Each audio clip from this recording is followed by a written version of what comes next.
I'm Nicholas Carl, and I am the property manager of Olympus here down in Brooksville, Florida. Paul and I have been friends for a good number of years now, and through that I've been able to meet Dylan and then seeing their visions and dreams in disc golf. They purchased this property last year in 2023 at some point, and the conversation came about that this would be a good opportunity for me to come down here and kind of run the property, pretty much ask them to be able to do whatever I want to do down here and whatever they want to do down here. From day one, and same thing with Dylan out at Cactus Rock in Alabama with the Williams brothers, we want to kind of privatize courses and make them the best that they can be so that the Elite Series, qualifying series, everything like that when it has to do with the Disc Golf Pro Tour can kind of get into private disc golf venues, and we can really become sort of like the PGA Tour, where we're on these immaculate courses that are maintained 24/7, just have this beautiful, unique piece of property, and just trying to make it the best that it is. A lot of the changes have been some new holes that we installed, which was hole 5 and hole 9, and then just a lot of trimming up the place and really making it accessible for not only the players, but also the spectators that are coming into the property.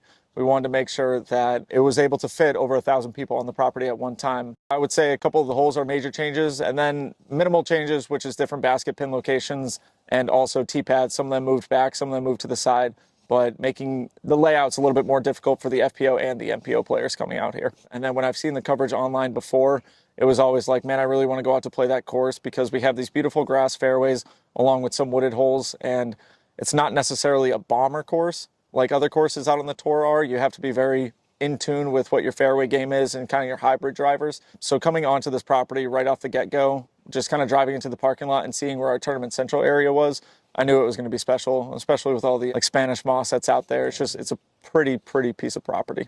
Player feedback, actually, 98% of the FPO players that I talked to, especially the ones who came early on to practice the layout, all absolutely loved it. There's a couple green areas that I would like to kind of pretty up for them. The MPO definitely has a couple prettier greens that I would like to try to change for next year. Just one thing that we're kind of dealing with here is a lot of clay that's on the ground, and especially because we did so much work to the property, we exposed a lot of it. So one of the biggest things was getting as much mulch onto the property to try to cover up those clay tracks. And then also the tee pads in the morning are definitely a little bit more slick, and so we're going to keep continuing to maintain and properly build those tee pads so that next year we won't have the same issue. Yeah, I think we've heard a lot of really good things. Jeff Corns, tournament director of the Chess.com Invitational. We got here December 6th, I think is when we were actually started working on the course. So being 3.5 months, we basically built a course that could hold an Elite Series event. It's kind of nuts. Yeah, we kept sitting here people think of this course being around for years, and it has, but a lot of the development, it always has been just a temporary course. So none of the infrastructure was ever put in, but now that's where we're at now, and we got all that set. And it's the way this is going to continue to develop over the next year is going to be huge.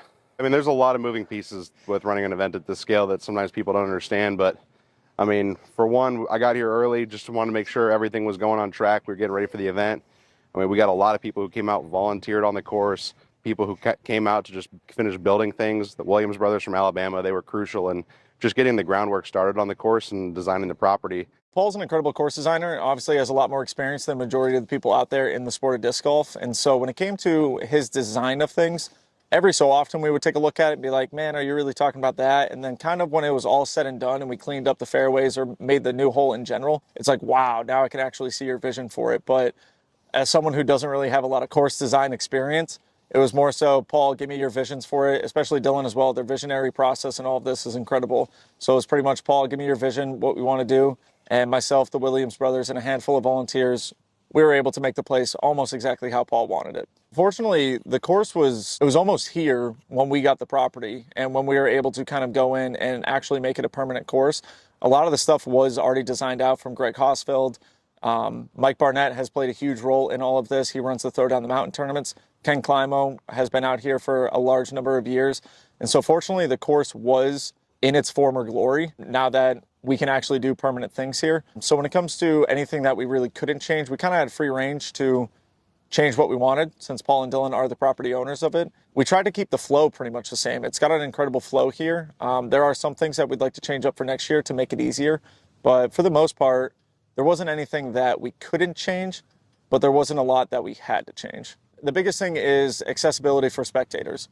And so one of the things that we want to make sure that we really get going right away is more staircases throughout the property going from basket locations to tee pads. Obviously, we want player safety, and we also want spectator safety, but then adding trails into the woods where players aren't going to be disturbed by people walking through them.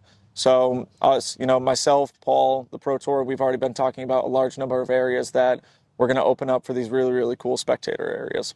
We knew we were trying to get Magnus out here because you're talking about the GOAT of chess. You have the GOATs of disc golf here at the property for the event. First stop of the year, we really wanted to come out with a bang and everything. And then when we finally got confirmation that Magnus was coming, we definitely kept it on the down low until we were able to release it. And one of the biggest reasons for that is we didn't want to overpromise and underdeliver. So we wanted to make sure that when we officially knew that he was going to be here in town, we were able to kind of announce it to the people. The partnership started between Paul McBeth and the Chess.com team, their CEO and their chief chess officer, Danny. They got into a conversation about partnership between the two parties of like player and company. And, Paul wanted to direct that more towards the tournament. And they found that is almost a better way to engage interaction and, do what we did out here. Like the fan zone was a huge success. Like there was times where even in great weather, I saw people sitting there hanging out, playing chess, getting to know the chess.com team, some of the grand masters that came out, and then also just each other. Like people were playing chess against each other that never met each other. When there's the best disc golfers in the world standing right behind them playing, they chose to hang out and play chess. So it's like that's the interaction I think chess.com wanted to grow their sport and to generate this crossover. Just that overall festival feel of event. Like we want to make something that people are enticed to come out to. And again, people are going to come out whether they want to watch disc golf or just interact with other people. I think that both the chess.com team and our team would love to keep working together. And I think the Pro Tour is excited about that as well.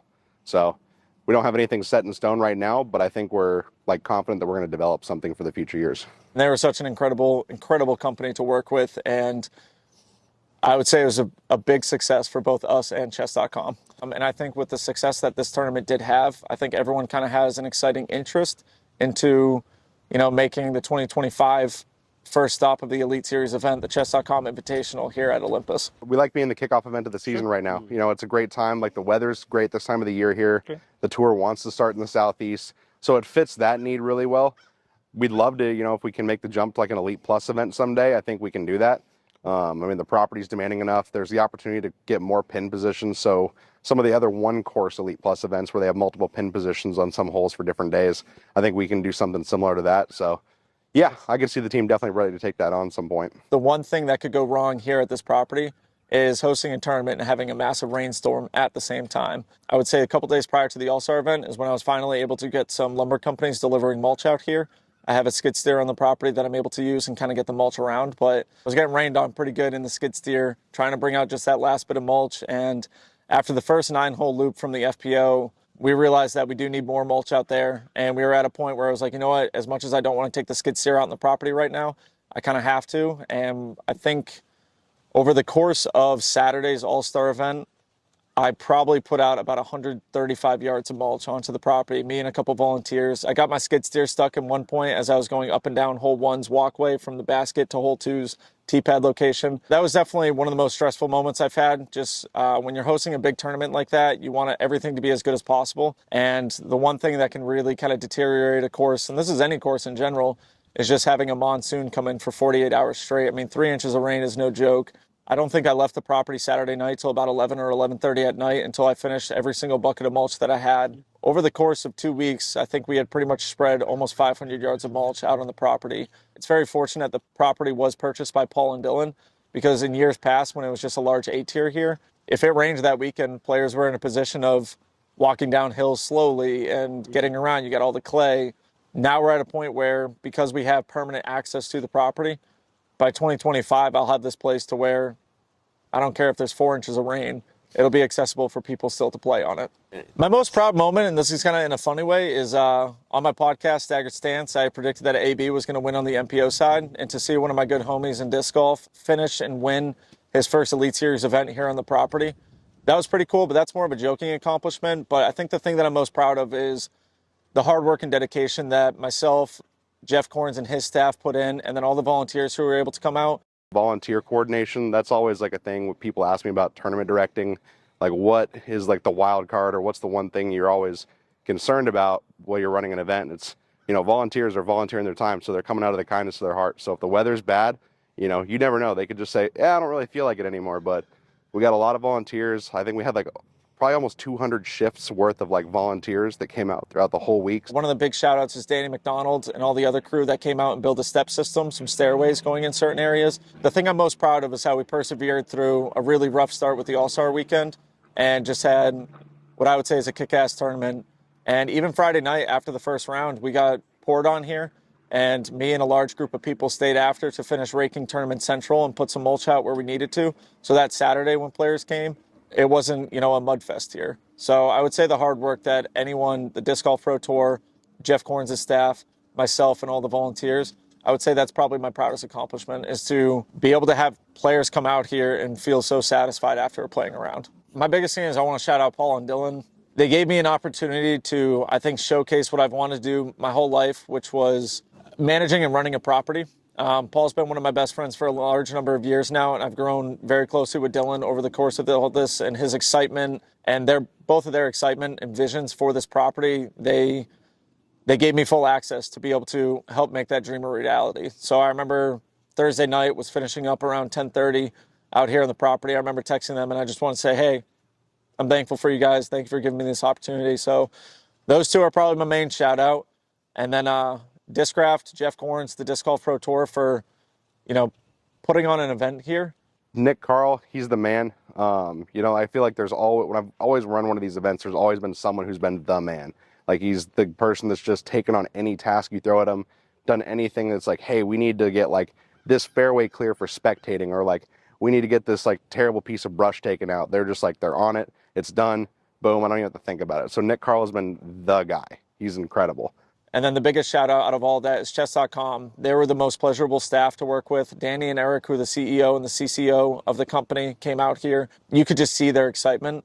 And they have so many incredible things that I think we can all take away from this to make 2025 bigger and better. And that's the biggest thing that I've been telling everyone. Like, wait till you come back next year. This was 2 months of working on the property. I moved down here first week of January. So I had about 6 weeks to really, most of it being by myself, had a lot of time, but very little time to get this place ready for an Elite Series event.